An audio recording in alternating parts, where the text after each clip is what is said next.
I am again thankful to all news media outlets for letting me use their contents. I greatly appreciate that. I am available 24/7 if they need any assistance. Now go to the headlines. Hi and very warm welcome at Amir Shackle, 5858. I am Amir Shackle. Following news headlines have been reported by world major English news channels and news agencies. So please watch it.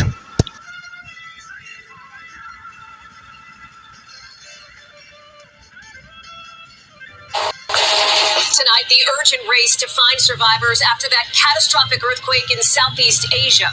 With time running out, a glimmer of hope. Look at this man, pulled from the rubble. But the search for more people, complicated by new aftershocks today.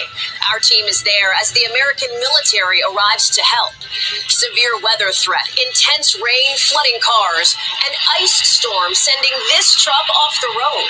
And tonight, millions at risk for hail and tornadoes, with at least one already reported down south. What to expect as this major system moves toward the East Coast. Elon Musk bringing big money into Wisconsin, ready to cut million-dollar checks tonight to voters in a key special election. All as growing anger over his cuts to the federal government boil over at a Republican town hall. An NBC News exclusive. President says he's not joking about a third term in office, which would be unconstitutional. What he's considering now, plus why he's so angry at Russia's president. Bracing for so-called Liberation Day. The folks who say Wednesday's long-anticipated tariffs rollout could hurt their businesses. The new warning tonight about so-called stealth cholesterol, nearly undetectable and potentially deadly. What you need to know. And there's good news tonight about this bird's eye view for a new generation discovering an old-fashioned hobby. This is NBC Nightly News with Hallie. Well, guys, if you listen to Kevin Hassett, who's the director of the National Economic Council, he says that the things that are being done by the Trump administration right now, they are going to be leading us into a golden age. Brian, I want to get your opinion after taking a listen to what he had to say. All the new stuff that's so important for workers, no tax on Social Security, no tax on tips, no tax on overtime. All of those things are going to be producing more labor in the U.S. Labor is about 70% of value added in the U.S., so you get an explosion of labor supply. What's going to happen to output? And again, with all that supply, you don't have inflation. It's increased demand from government spending that causes inflation, not increased supply. So, Brian, you hear there's a lot of concern going on right now. What are the Be producing more labor in the U.S. Labor is about 70% of value added in the U.S., so you get an explosion of labor supply. Think what's going to happen to output. It's a golden age, and again, with all that supply, you don't have inflation. It's increased demand from government spending that causes inflation, not increased supply. So, Brian, you hear there's a lot of concern going on right now. What are the negative consequences, or what are the consequences of these tariffs going to be? But if you look at it from this different standpoint, do you think that we are going to see this explosion of the labor supply? Well, there's two sides to this tariff coin. Let's talk about both of those sides, okay? The one side is the tariffs, the auto tariffs that are going to go into effect. 25% is a big tariff. The goal there, obviously, is to shift more manufacturing to the United States. Kevin Hassett said in that same interview, when I was graduating from high school in 1985, about 97% of cars that we drove in America were made in America. There's a vision of that. That's one side of the coin, okay? Get manufacturing here. The other side is what he just mentioned now, which is you've got to do things to encourage manufacturing to come here so that we build out the facilities, build the factories, invest in the equipment. That's the tax cut and the regulatory story. Now, we've heard a ton about the tariff story, and the opponents of President Trump want to tell that story. You heard Mark Warner saying it's a huge tax increase. What they don't want to talk about is the other side of the coin, the tax cuts, the deregulation that makes us more productive and encourages investment. And those two things work hand in hand. Peter Navarro said something really interesting. He said, tariffs are a tax cut, okay? Now, strictly speaking, they're not. They're a tax increase, but they're a tax increase on imports. And what he's saying there is if you increase those taxes, it gives you room to cut taxes on Americans. So you put the whole thing together. You've got a plan to bring manufacturing to America, lower taxes on workers in America and investors in America. And the theory is that formula gives you an economic boom in America. Tonight, multiple states are facing a long night ahead with dangerous storms on the way. In rare criticism of Vladimir Putin, why President Trump now says he's very angry with him, and powerful aftershocks days after that devastating earthquake in Myanmar. We begin with the storms. More than 100 million Americans in the crosshairs over the next 36 hours as a cross-country storm heads east. Texas and Oklahoma already battered by damaging winds and hail, some as large as tennis balls.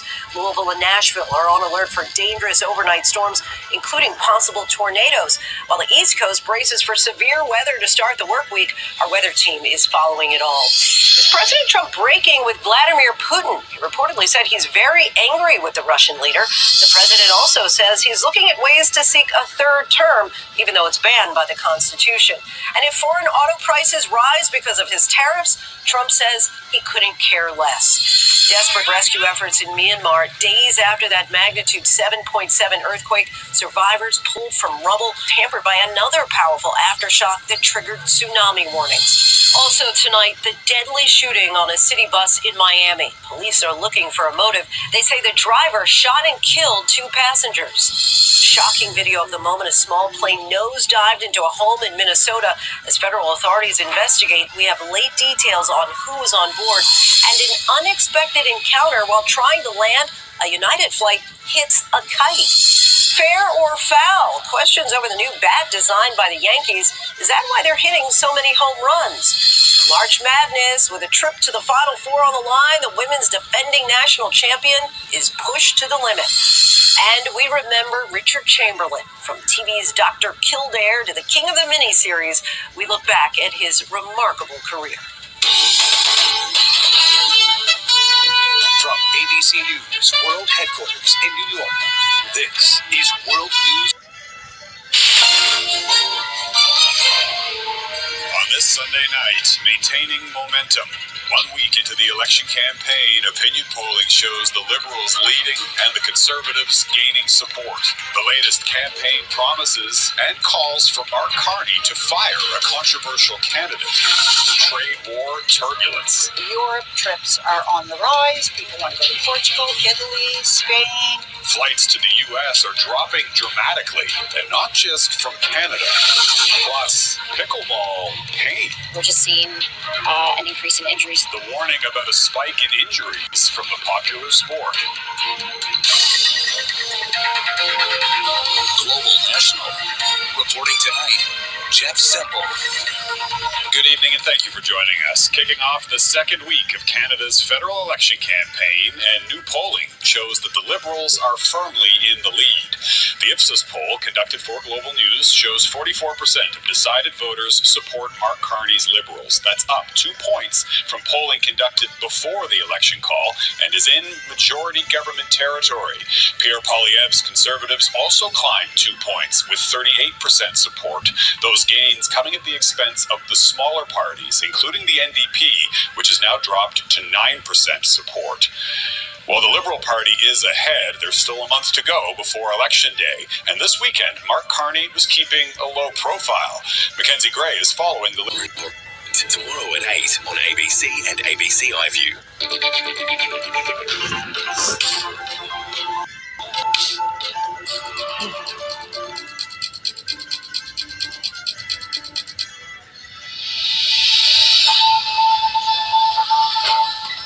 Today, go west. Anthony Albanese promises a Perth hospital upgrade if re-elected.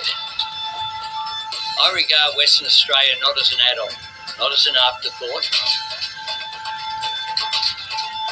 While Peter Dutton again promises cheaper power prices under a coalition government, but won't say by how much. I want to reduce power prices. I want to reduce power prices because that's how we're going to bring grocery prices down.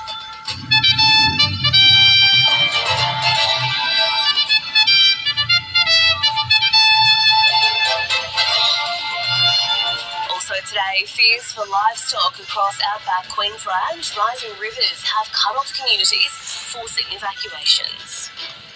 A mother arrested in northwest Sydney after 3 children are stabbed. And desperately needed aid starts to flow into Myanmar following Friday's major earthquake.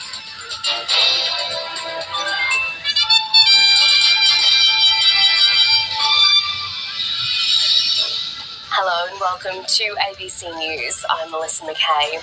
The Prime Minister and opposition leader...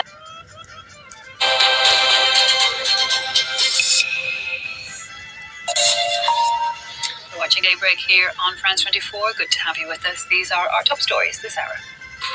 A woman pulled alive from the rubble 3 days after the earthquake that killed more than 1,700 people. Myanmar calling for help, but the military there also said to be continuing airstrikes. The country embroiled in civil war for over 3 years. US President Donald Trump voices frustration at Russia's Vladimir Putin. Moscow said that Ukraine's Vladimir Zelensky didn't have the legitimacy to sign any peace deal. Trump said he was angry at that and mentioned the option of sanctions if progress to peace wasn't being made. Marine Le Pen, France's far-right leader, could be banned from running for public office. The court set to rule today on whether or not she and over 20 others from the National Rally are guilty of embezzlement.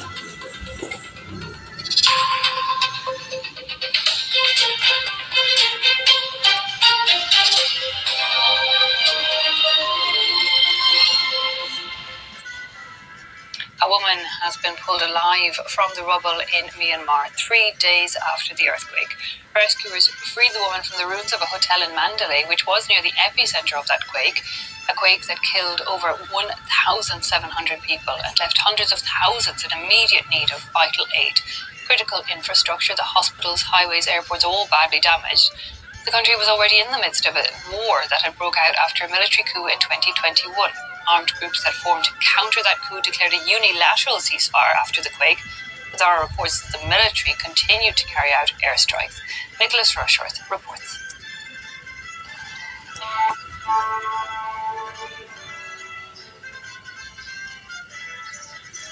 This is Asia Now. Good afternoon. It's 2 p.m. in Singapore and Hong Kong, 11:30 in New Delhi and 1 o'clock in Jakarta. I'm Ilakia Selvaraji. Your headlines this hour. Quake rescue in Myanmar hits a critical threshold this hour as the country marks 72 hours since the magnitude 7.7 tremor and aftershocks continue to rattle the region. US President Donald Trump voices frustration with the leaders of both warring parties in Russia's invasion of Ukraine as his efforts to broker a ceasefire remain stalled. Muslims in Southeast Asia join in the celebrations to mark the end of Ramadan, the joy tempered by soaring prices for food and other essential goods.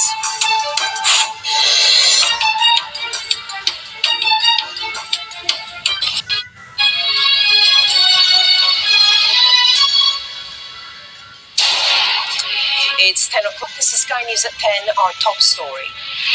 Trouble in the boardroom. Prince Harry accused of bullying and losing sponsors for the charity he founded by deciding to leave the country. There was quite a significant correlation between the time the organization started to see a departure of sort of major organizations and Prince Harry's departure from the UK itself.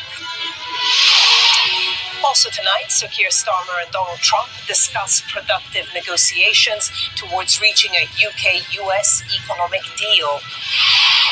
Rescuers in Myanmar continue to hunt for survivors of the deadly earthquake as aftershocks strike the region. A review of human rights laws promised as ministers prepare to host an international summit on people smuggling. Driver's license. Carol Johnson, Flintwood, Ohio. Expired 1952. And actor Richard Chamberlain, star of Dr. Kildare and the original Shogun, dies at the age of 90. And we'll take a first look at tomorrow's front pages in our press preview from 10:30.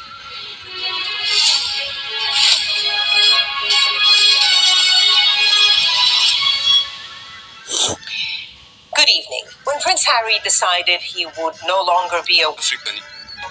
The news. On March 27th, Myanmar was struck by a devastating 7.7 magnitude earthquake, killing over 1,600 people. As the country was already facing a dire humanitarian crisis, the impact has been catastrophic. Already before this earthquake, Over 19 million people, a third of the country, required humanitarian assistance. 15 million people were acutely hungry, and another 3.5 million were already displaced. So enormous levels of vulnerability. Now, to have been hit by an earthquake of this size and scale really will push the population to the edge. And that's why it's essential that the international community comes in to support. Rescue teams are struggling to reach earthquake-hit areas due to damaged infrastructure and ongoing civil conflict. Aid efforts are being severely hampered. With cuts to US aid programs, many are left without vital support. As Myanmar faces the aftermath of this disaster, the full extent of the damage is still unfolding. In a controversial decision, Guinea's ruling junta leader, General Mamdi Doumbouya, has granted a presidential pardon to former military ruler Moussa Dadi Camara. Camara, convicted of crimes against humanity for his role in the 2009 massacre in Conakry, was pardoned on the grounds of health reasons. The announcement was made in a decree broadcast on national television on Friday.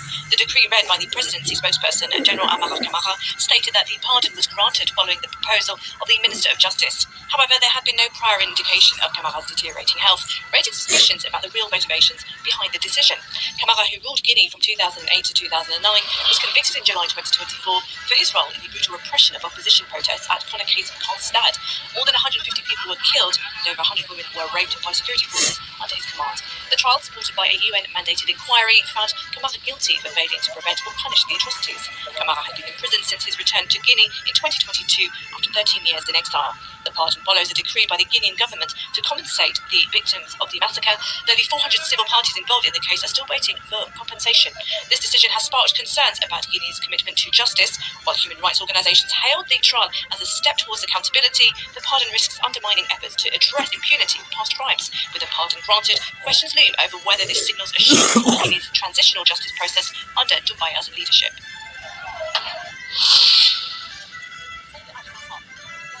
Chinese Foreign Minister Wang Yi met with Jean-Claude Gakoso, the Foreign Minister of the Republic of Congo, in Beijing on Friday to strengthen cooperation between China and Africa. Wang stressed the importance of the Forum on China-Africa Cooperation as a key platform for mutual development. He also pledged to implement the agreements made at last year's Beijing summit. Gakoso expressed the Republic of Congo's strong support for its role as co-chair of FOCAC. He highlighted the country's commitment to advancing FOCAC initiatives, including the China-Africa Economic Trade Expo, to deepen collaboration and bring more tangible benefits to both regions. Large stretches of vital freshwater bodies in South Africa are being threatened by salvinia, an invasive aquatic plant that's spreading quickly, suffocating ecosystems and causing a range of environmental challenges. Now scientists are introducing weevil beetles to control the spread of this fast-growing menace. These insects were imported from Louisiana.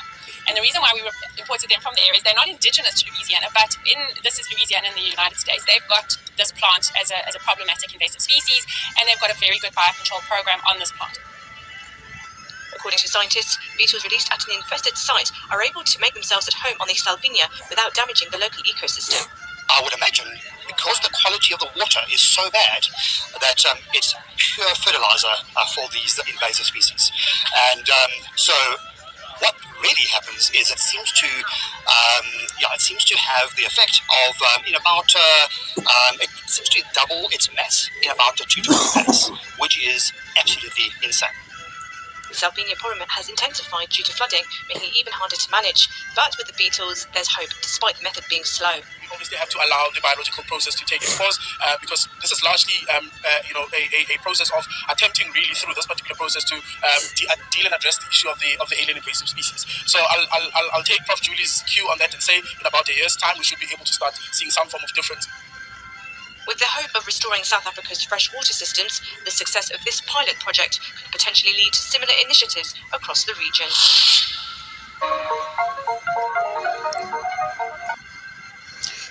Thank you very much for giving time to Amir Shackle 5858. I am Amir Shackle. Have a good life. Bye-bye.